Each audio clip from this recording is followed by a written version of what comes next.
Semana de UFC Arábia. Inspirados no calor terrível que faz no Rio de Janeiro, o UFC decidiu ir para a Arábia Saudita, para o deserto, não é verdade? Um Fight Night com carinha de pay-per-view, muita luta boa, já soltei a análise completa do Common Event, beleza? Tá aqui no canal. E hoje nesse vídeo eu quero falar com vocês sobre os brasileiros. Então hoje vamos falar sobre os brasileiros e amanhã sai a análise completa também do Israel Adesanya versus Nassourdine Imavov. No vídeo de hoje a gente falaria de 4 atletas, né? Teríamos 4 brasileiros em ação, porém o sergipano acabou saindo da luta contra o Ikram Aliskerov em cima da hora. Vou explicar a situação, ok, no vídeo de hoje. Porém temos 3 brasileiros em ação, 3 brasileiros precisando muito de vitória, né? Eu acho que apenas um tá um pouco mais tranquilo, tá com um pouco mais de espaço para poder lutar mais solto, mais alegre, porém pega um matchup complicadíssimo. Então vamos falar dessas lutas, vamos falar dos brasileiros. Deixa o like, se inscreve no canal e vambora. Primeira luta com o Brasil é Lucas Alexander contra Bogdan Grad. Bogdan Grad, contratado recentemente no Contender Series, é karateca que tem uma larga experiência no MMA amador, né? Chegou a ser bronze em campeonato europeu, competiu em mundial, então é um cara que tem uma base bem sólida assim desde o começo. Começou a treinar com 13 anos de idade, mas eu vou te falar, não achei tão brilhante assim na luta que ele fez no Contender Series, acabou vencendo na decisão dividida. A luta foi até disputada, mas não sei. Vou falar um pouquinho do Lucas Alexander e eu vou falar o que eu penso realmente. Lucas Alexander, cara, brasileiro, baseado ali na Flórida, começou a lutar aqui no Rio de Janeiro, lutou no boxe, lutou em alguns outros eventos aqui regionais, depois foi para os Estados Unidos e hoje em dia é um kickboxer, trocador, porém foi contratado em 22 para ir para o UFC, né, substituindo o Bagdasaryan que enfrentaria o nosso João Anderson Brito, pulou na bala e acabou sendo derrotado, finalizado no primeiro round pelo João Anderson, depois venceu o Steven Ocho, né, veteranaço, campeão lá do Legacy, lembra lá atrás?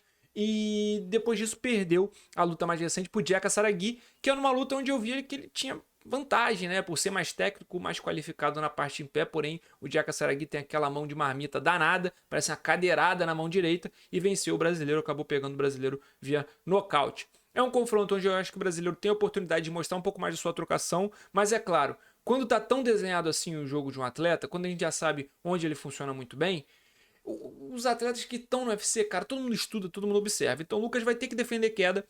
Acredito que o Bogdan Grad vai tentar fazer grade, né? Mas a vantagem é pro brasileiro, cara. Não tem necessariamente aqui odds no site do UFC. Não tem, né? Nem tem odds aqui no site do UFC ainda. Então vamos ver o que vai sair. Porém, acredito que o brasileiro tem uma leve vantagem aqui, um leve favoritismo, mas é a luta pegada pelo retrospecto, principalmente. A gente não pode pegar um atleta que vem numa sequência de vitórias, vem do contender, tá quente, tá querendo, e não respeitar esse atleta, principalmente falando do brasileiro que ainda não conseguiu resultados em sequência, né? Não conseguiu ter ritmo também na organização, são poucas lutas em um tempo já razoável. Chegou em 22, tá indo pra sua 4ª luta no UFC em um pouco mais de 3 anos, né? Pouco mais não, um pouco menos de 3 anos, né?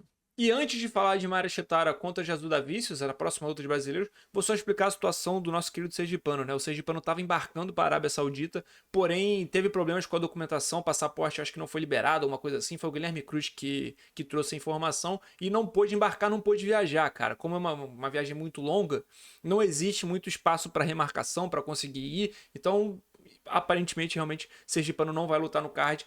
Ainda não é claro se o Ikram Aliskerov vai sair completamente da luta, né? Se essa luta vai deixar de existir ou se ela vai ser remarcada por completo em outro card, em outro lugar para onde o sergipano consiga viajar, ou se vão seguir o caminho, se a luta vai realmente acabar e nunca se concretizar. Cenas para os próximos capítulos, muita gente aí cobrindo a história, muita gente de olho nessa situação, tenho certeza que teremos atualizações. Mara Chitara enfrentando Jasmine Jasudavicius, cara, é a primeira luta da Chitara de volta ao peso mosca do UFC desde 2021. Ela entrou na organização, foi contratada via Contender Series para a categoria do peso mosca, fez algumas lutas até que ela perdeu para Manon Fiorot e foi embora. No peso mosca, cara, ela tem 3 vitórias, 2 derrotas e 1 empate, tá? Tentou, né, a sua carreira no peso galo, foi até bem, a gente viu com bons olhos, a gente imaginou que a Chitara fosse conseguir, quem sabe, ser campeã, enfrentou a Raquel Pennington pelo título vago, não conseguiu performar, não conseguiu conquistar o título. Na sequência, ela acabou sendo derrotada pela Macy Chiasson, muito por causa do corte que ela recebeu ali na testa, mas acho que no entendimento, né, fazia mais sentido, ela tinha mais valência física, né, principalmente, nos 57 quilos e olhando para trás, uma derrota para Manon Fiorot não é necessariamente algo tão ruim assim, é possível próxima desafiante do cinturão, uma menina que vem numa crescente muito grande, existem pessoas que dizem que Manon Fiorot inclusive é campeã não coroada da categoria, vamos ver, tem que conversar com a Tchevchenko. Verdade é, Mari Chitara pega Jesus da Vícios, falando de luta por luta. Cara, a gente já sabe muito bem o jogo da Chitara, é uma menina contundente em pé, tem uma trocação boa, com boa pegada de costas e oportunista em finalizações. Mas tá pegando uma das melhores grapplers da categoria, Jasmine Jesus da Vícios. É muito complicada de cair por baixo. Se você demole, cai numa posição de dominância para ela, você vai ter que remar para poder sair dessa situação. Então, é claro, o jogo aqui tá desenhado na areia, não pode cair, tem que cair por cima se cair. Então, trocação, mão dura, e eu acho que a brasileira consegue aqui, quem sabe, uma vitória por decisão. Luta pegada. Vamos ver como ela se adapta ao peso novamente. Ficou bastante tempo sem lutar, aí quase 3 aninhos aí, né, sem bater esse peso de 57 quilos. Vamos ver que bicho que vai dar. Boa sorte pra Chitara. E agora essa vai para os Loki seguidores, beleza? Vinícius Lockdog pega Said no Magomedov, a gente já tá falando agora de card principal, tá?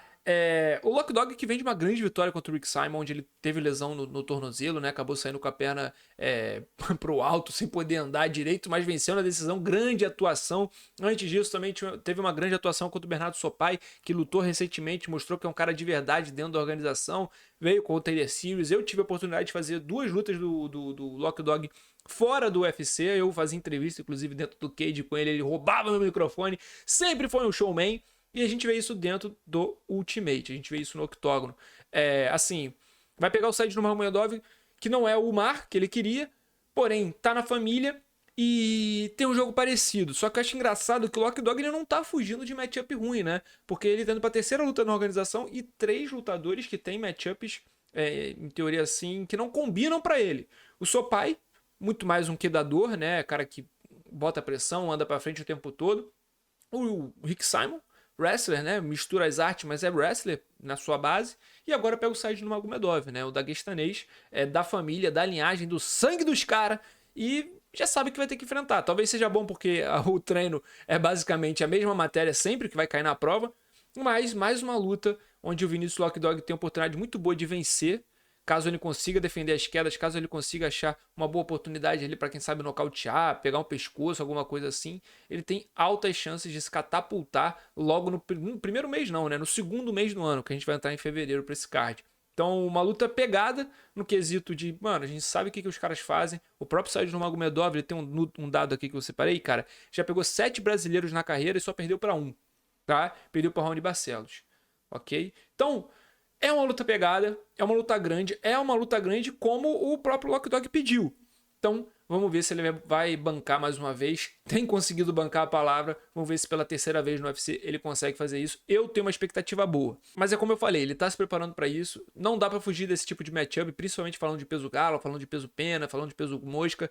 Tem daguestanês nessas 3 categorias e os caras são bons. Então, você vai ter que aprender a dar double leg, você vai ter que aprender a dar sprawl, você vai ter que aprender a defender queda, vai ter que fazer tudo, beleza? Então, parte do processo, parte das dores de crescimento, expectativa alta para essa luta, talvez uma das melhores do card, que ainda tem o Charles Magomedov contra o Michael Page, como eu falei, que tem o nosso aqui já, a nossa análise liberada, e amanhã volto aqui para o canal para ver vocês na análise de Israel Adesanya e na Surdine Mavov. Então amanhã por volta, acredito que de 6 horas da tarde, talvez um pouquinho antes, não vou cravar o horário, mas amanhã, segunda-feira, tem para vocês Israel Adesanya e na Surdine Mavov. Beleza? Beijo às crianças, espero que vocês tenham gostado e valeu!